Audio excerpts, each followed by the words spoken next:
New batch 2026 का exam हर university में start हो चुका है और अगर आप लोग बीए 4 सेमेस्टर में हैं और हिंदी अनुवाद पढ़ रहे हैं और अभी तक आपने कुछ भी नहीं पढ़ा है, आपकी कोई भी तैयारी नहीं है और आपको काफी ज्यादा टेंशन है हम क्या पढ़े क्या ना पढ़े, तो आइए मैं आपको पास कराती हूँ। आज मैं आपको बताने वाली हूँ केवल 10 इम्पोर्टेंट लॉन्ग क्वेश्चन आपके अति लघु, लघु और दीर्घ उत्तरीय प्रश्न के लिए जो इस बार 2026-27 एग्जाम में आपके हिंदी अनुवाद में आने वाले हैं। मात्र 10 प्रश्न पढ़ लीजिए, आपने कुछ भी नहीं पढ़ा, मात्र ये 10 प्रश्न पढ़ लीजिए। मैं 100% गारंटी देती हूँ कि सारा क्वेश्चन आपका यहीं से आने वाला है। तो चलिए वीडियो स्टार्ट कर। आपका पहला इंपॉर्टेंट क्वेश्चन है, अनुवाद को परिभाषित करते हुए मशीनी अनुवाद की आवश्यकता बताइए। आपने कुछ भी नहीं पढ़ा है तो बस 10 क्वेश्चन जो आपको बता रही हूँ लॉन्ग क्वेश्चन है, इनके आंसर अगर आप पढ़ लेंगे तो आपका अति लघु, लघु, दीर्घ उत्तरीय प्रश्न पूरा तैयार हो जाएगा। वैसे तो जो आपके हिंदी अनुवाद का पूरा क्वेश्चन आंसर का मॉडल पेपर है वो हमने अपलोड कर दिया है, तो आप देख सकते हैं। और यहाँ पर मैं आपको केवल वो सारे इंपॉर्टेंट क्वेश्चन बता रही हूँ उन बच्चों के लिए जिन्होंने कुछ भी नहीं पढ़ा है, कुछ भी तैयार नहीं किया है, तो मात्र ये 10 क्वेश्चन पढ़ करके अच्छा नंबर ला सकते हैं। दूसरा क्वेश्चन है, अनुवादक के लिए अपेक्षित गुण क्या होने चाहिए, उल्लेख कीजिए। एक अनुवादक जो अनुवाद करता होता है, जो एक भाषा से दूसरी भाषा में अनुवाद करता है, उसके क्या क्या गुण होने चाहिए। क्वेश्चन इंपॉर्टेंट है, इसको आप तैयार कर लीजिएगा। आपका तीसरा वेरी इंपॉर्टेंट क्वेश्चन है, वैज्ञानिक एवं तकनीकी अनुवाद का स्वरूप बताइए। तो वैज्ञानिक अनुवाद, तकनीकी अनुवाद का स्वरूप पढ़ लीजिएगा, बहुत ही ज्यादा इंपॉर्टेंट क्वेश्चन है ये आपका और लगातार एग्जाम में रिपीट होता है हर साल। पिछले 4-5 सालों के पेपर को देखने के बाद जो कुछ इंपॉर्टेंट है, जो कुछ बार बार रिपीट हुआ है, वो मैंने इस वीडियो में आपके लिए कवर किया है, वो मैंने आपको इस वीडियो में बताया है, तो इसलिए आपको ये सारे क्वेश्चन बहुत अच्छे से पढ़ करके जाने हैं। क्वेश्चन नंबर 4 है, बहुभाषिक समाज में अनुवाद की क्या भूमिका है। बहुभाषिक समाज का मतलब एक ऐसा समाज जहाँ पर अनेकों भाषा बोलने वाले लोग रहते हैं। देखिए, हमारा भारत एक ऐसा देश है जहाँ पर आपको हर राज्य में अलग अलग भाषा बोलने वाले लोग मिलेंगे।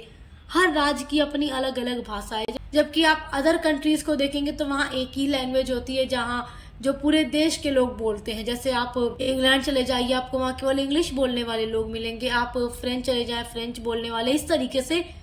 लेकिन हमारे इंडिया के हर राज्य में, हम उत्तर प्रदेश में आप हिंदी बोलते हैं, उर्दू बोलते हैं, और आप बंगाल चले जाइए, वहाँ के लोग बंगाली बोलते हैं। आप लोग साउथ इंडिया चले जाइए तो अलग अलग राज्य की अलग अलग भाषाएं, कर्नाटका में कन्नड़ बोलेंगे, तमिलनाडु में तमिल बोलेंगे, आंध्र प्रदेश में तेलुगु बोलेंगे, महाराष्ट्र में मराठी बोलेंगे। इस तरीके से हर राज्य की अलग अलग भाषा है।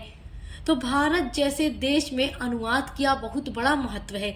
तो अनुवाद का महत्व आप जरूर पढ़िएगा कि भारत जैसे विशाल बहुभाषिक देश में अनुवाद की क्या भूमिका है, अनुवाद का क्या महत्व है। क्वेश्चन ये एग्जाम में जरूर पूछेगा। क्वेश्चन नंबर 5 आपका है, पारिभाषिक शब्दावली का अर्थ, लक्षण और निर्माण की प्रक्रिया पर प्रकाश डालिए।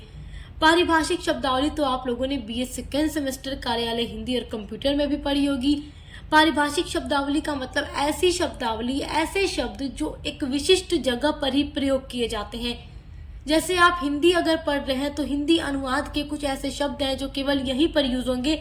आप इनका इस्तेमाल साइंस के सब्जेक्ट में नहीं कर सकते, आप फिजिक्स, केमिस्ट्री, बायोलॉजी में यूज नहीं कर सकते। मैथमेटिक के जो भी फॉर्मूलाज हैं आप यहाँ पर हिंदी अनुवाद में इस्तेमाल नहीं कर सकते। तो हर अलग अलग सब्जेक्ट की अलग अलग वोकेबलरी होती है, शब्दावली होती है, जिनको पारिभाषिक शब्दावली कहते हैं, जिनका क्षेत्र एकदम निश्चित होता है कि इनको यहीं पर यूज करना है। तो ये बड़ा इंपॉर्टेंट क्वेश्चन है आपके लॉन्ग के लिए, आप इसको तैयार कर लीजिएगा। आपका क्वेश्चन नंबर 6 है, अनुवाद में कोश का क्या महत्व है, स्पष्ट कीजिए। तो ये भी आपके लिए इंपॉर्टेंट क्वेश्चन है आपके 2026 एग्जाम के लिए। आपका 7th very very most important question है, टॉप लेवल का क्वेश्चन है, अंग्रेजी हिंदी अनुवाद की विभिन्न समस्याएं कौन कौन सी हैं, वर्णन कीजिए। तो ये बड़ा इंपॉर्टेंट क्वेश्चन है कि अंग्रेजी यानी इंग्लिश और हिंदी अनुवाद की जो अलग अलग प्रॉब्लम्स हैं, समस्याएं हैं, उनका वर्णन कीजिए। ये टॉप लेवल का क्वेश्चन है, लॉन्ग में पूछा जाता है। आपका 8th वेरी इंपॉर्टेंट क्वेश्चन है, लिप्यंतरण का आशय स्पष्ट कीजिए, इसके विकास तथा उपयोग का परिचय दीजिए। तो लिप्यंतरण के बारे में भी पूरा मैं आपको पढ़ा चुकी हूँ। ये ट्रांसलिटरेशन होता है, जैसे कि अगर कोई भी बात लिखी हुई है, जैसे मैं आपको समझाऊं, अगर एक एग्जाम्पल देकर समझाऊं, जैसे आप किसी से पूछें क्या कर रही हो, तो आप इसको इंग्लिश का ही अल्फाबेट का वर्ड यूज कर दे, KYA, क्या। जैसे आप व्हाट्सएप वगैरह पे जब चैटिंग करते हो तो वहां पे जो कीबोर्ड होता है वो इंग्लिश का होता है, लेकिन आप लिखते तो अपनी ही लैंग्वेज में ना, क्या कर रही हो, हेलो, क्या हाल है। तो ये क्या है कि आप रोमन लिपि का यूज कर रहे हैं, मगर आपकी भाषा क्या है, हिंदी। तो वही होता है लिपि अंतरण। पूरा मैंने आपको समझा दिया है, आप पढ़ लीजिएगा, आपकी हर एक यूनिट अपलोड है यहाँ। अगर आपको समझ नहीं आ रहा है तो आप लिपि अंतरण वाली वीडियो चलाकर हमारे चैनल पर देख सकते हैं। आपका 9th वेरी इंपॉर्टेंट क्वेश्चन है, बैंकिंग क्षेत्र में अनुवाद कार्य का विस्तृत परिचय दीजिए। तो ये बड़ा इंपॉर्टेंट है कि बैंकिंग क्षेत्र में, बैंक के क्षेत्र में अनुवाद कार्य का महत्व क्या है, या इसका विस्तृत परिचय दीजिए। क्वेश्चन नंबर 10 है, संस्कृति, साहित्य और भाषा के संबंध में अनुवाद की क्या भूमिका है, संक्षेप में प्रकाश डालिए। तो मात्र ये 10 प्रश्न के उत्तर अगर आप पढ़ लेते हैं, आपने अभी तक कुछ भी नहीं पढ़ा है, तो बस ये 10 प्रश्न तैयार कर लेते हैं, तो मेरी 100% गारंटी है कि आपके एग्जाम में जो कुछ भी क्वेश्चन यहाँ से आएगा, आप उसको इजीली बहुत अच्छे से लिख करके पूरा नंबर पा सकते हैं। तो हिंदी अनुवाद के प्लेलिस्ट को आप चेक कीजिएगा, वहां आपको आंसर मिलेंगे। और हिंदी अनुवाद के अलावा भी आपका को करिकुलर सब्जेक्ट या BA का अदर सभी सब्जेक्ट, चाहे कुछ भी आप पढ़ते हो, सभी की वीडियोस लगातार चैनल पर अपलोड हो रही है। तो देखकर अच्छे से पढ़ाई करते रहिए, एग्जाम की तैयारी करते रहिए। Best of luck. हम मिलते हैं अगले वीडियो के साथ।